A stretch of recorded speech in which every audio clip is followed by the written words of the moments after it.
Yun, maganda siya, pre. Malambot. Hey, welcome back mga idol. Nandito na naman tayo si Daddy Bo para sa isa na namang basketball shoe review.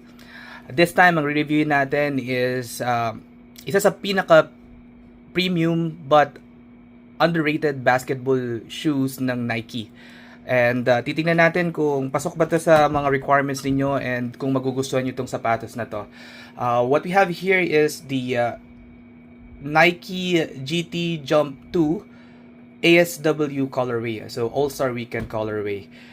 Maraming nang lumabas na colorway since na na-release to. Unfortunately, hindi ako nakakuha ng mga ibang colorway. This is the first GT Jump 2 na nabili ko. And so far, nagamit ko na siya. I enjoyed playing this shoe. Well, simulan natin sa appearance ng basketball shoe na to. Surprisingly, nagulat ako. Napakaganda niya in person. So sa hindi siya makita na hindi siya masyadong ma-justify sa camera ko. Pero kapag suot ko to, sobrang premium ng feel, lahat napapatingin. Maganda siya sa paa and additional na lang na hindi common yung design niya. So for me, napakaganda ng appearance ng sapatos na to and yung colorway, especially yung ASW colorway, yung color combination niya is perfect for me. Ito yung isa sa pinakamagandang sapatos na meron ako ngayon. And I'm happy na bumili ako nito kasi sa picture, when I was browsing sa Nike website, hindi siya maganda sa picture eh. Pero kung makikita nyo yung colorway na to, sobrang astigan, napakaganda niya.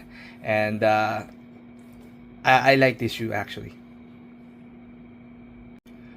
Going sa traction, yung materials na ginamit sa outsole niya is very durable. Pwede mo siyang gamitin sa outdoor and rough basketball court.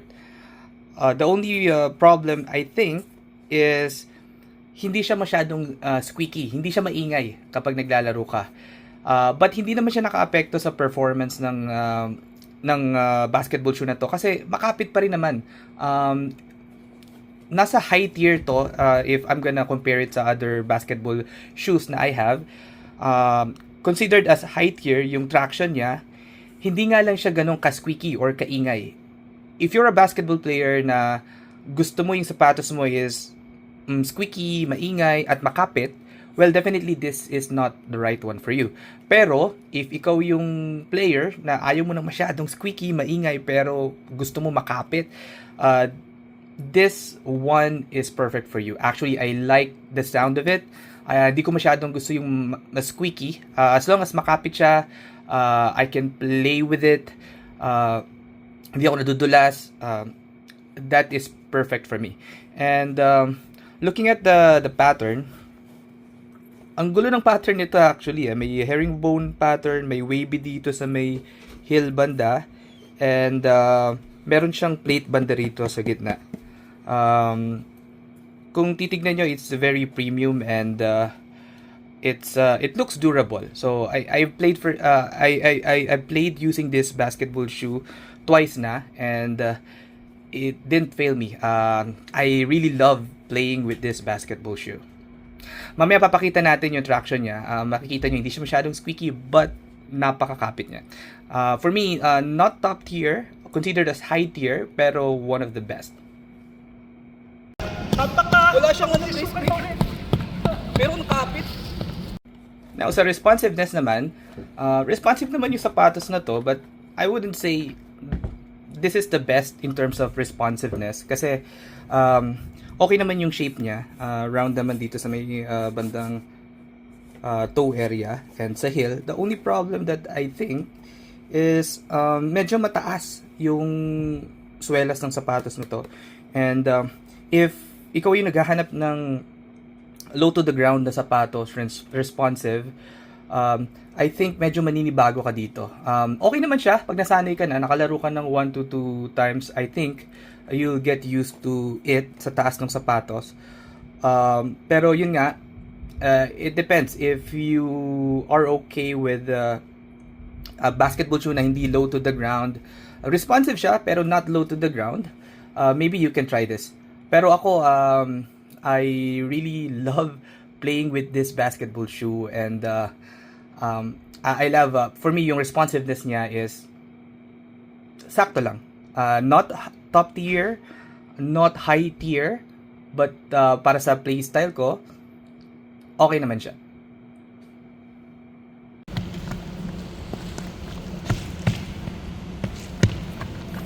Ganda siya. Pang malaking mapa nga siya. Sarap. Now, sa lateral containment naman, napakaganda ng lateral containment nito and support sa mga shifting movement mo. And sa usual, like the usual basketball shoes na meron ng Nike, kung mapapansin mo, extended yung cage na dito for the air zoom, which adds stability sa lateral movement mo. And yung lateral movement mo is contained. Kung mapapansin nyo, meron dito, hindi siya TPU ginamit, rubber yung ginamit dito banda, yung containment niya, lateral containment niya dito. Parang kasama siya sa caging ng midsole. And not TPU, but I think sturdy enough to support your lateral movement. And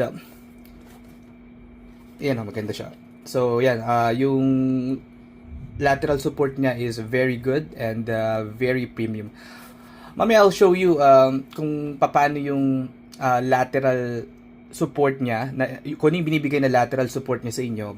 But for me, the lateral containment is, I would consider high tier to top tier.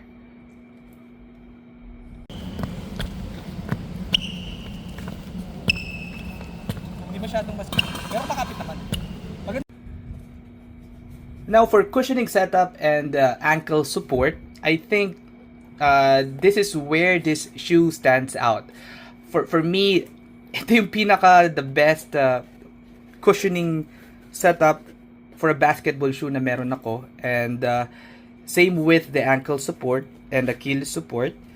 This one is very premium, top notch. Wala akong ibang sapatos na may ganitong cushioning setup and ankle support so far, and this is the best one I got in terms of course, cushioning setup and ankle support.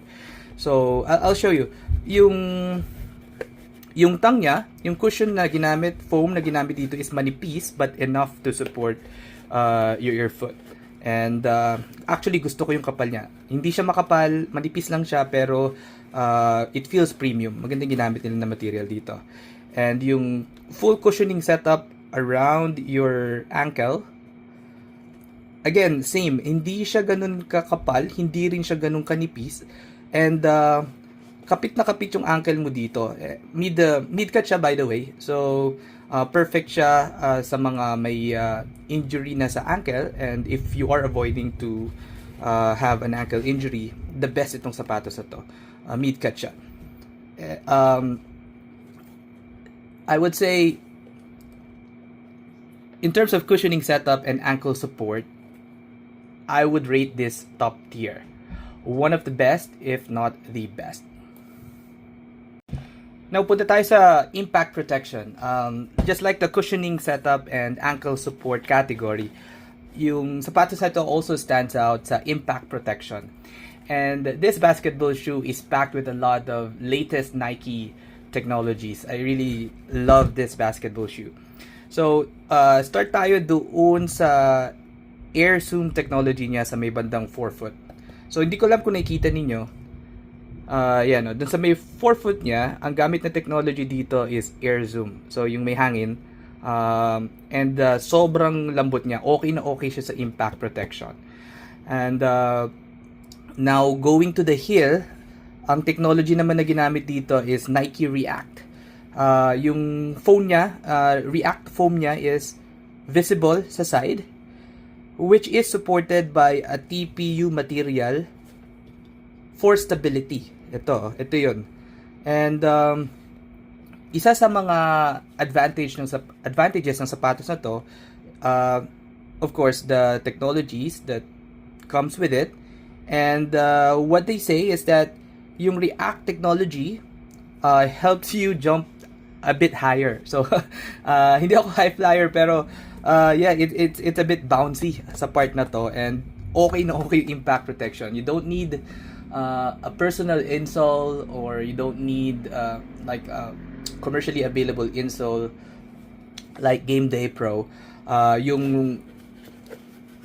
Yung default insole lang niya is enough na for you to enjoy playing with it. So impact protection for this basketball shoe, I would say top tier, one of the best. Yun, maganda siya, pre. Palambot. Ay, maganda. Ganda to. Ganda, pre.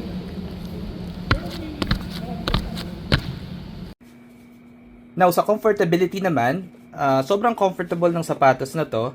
Let's start dun sa may toe box niya. This one uses mesh material, and breathable naman siya. I don't know, mukha siyang mabigat, pero for me, sakto lang naman yung bigat niya. And like what I said, I enjoyed playing with this one.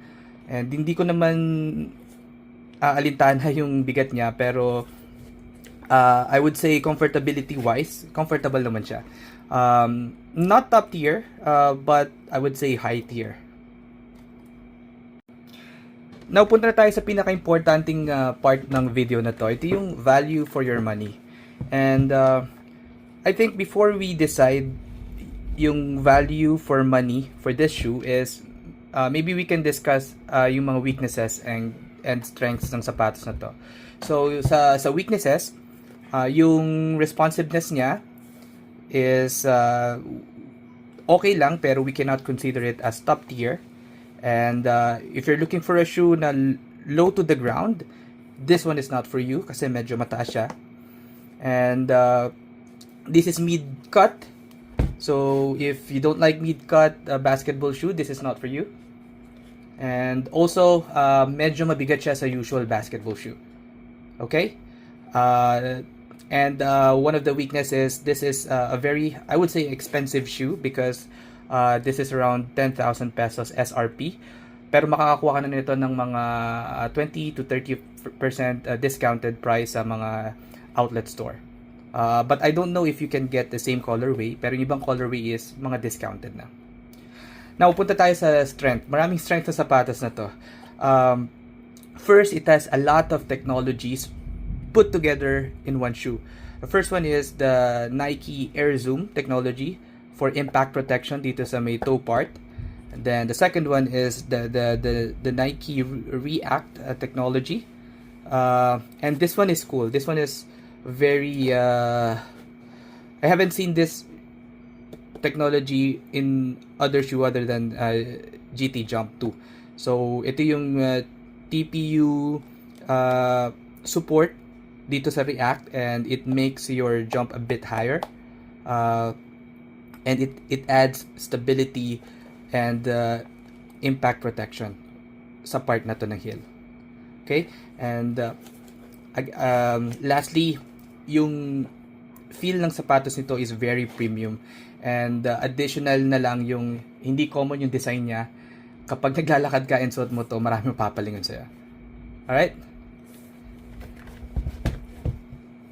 Now, para kanino ba tong sapatos na to, and kanino natin to i-recommend? So, first, if your budget is within 8,000 to 10,000 pesos, this is the best basketball shoe you can get today.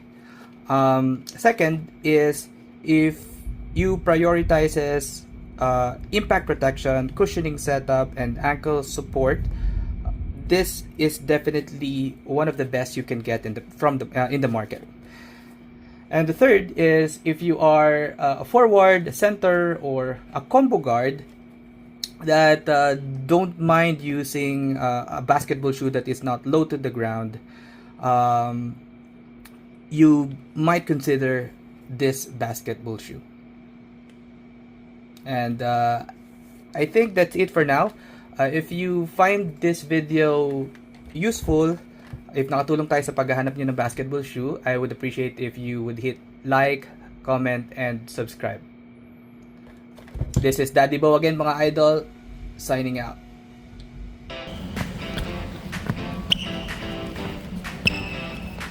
Hindi masyadong mas... Pero nakapit naman. Wala siyang ano, placement. Pero nakapit.